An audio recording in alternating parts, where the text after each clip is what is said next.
Сыктывдын район сапичи пашни андаш тещаны нюжанны инженерный везияс, медым кыпадны саща кукямздас нюлькирка. Талыш вещталс Владимир Уйба. Проект Лондонус нюльча укмыздаску миллион шайт.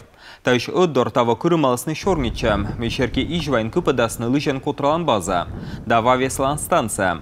Стався коло помавны кыжвита дво помощь. Там могыш видясны мата кыкшо комын куем миллион шайт. Мукад район ясын чоч мы упаланы стройчины. В двух районах республики началось обустройство площадок под компактную жилую застройку. Началось строительство объектов инженерной инфраструктуры. Это Усть-Куломский район, реализует проект комплексной жилищной застройки в микрорайоне Северный. Ввод площадки запланирован в 2025 году. Общая стоимость проекта оценивается в 560 миллионов рублей.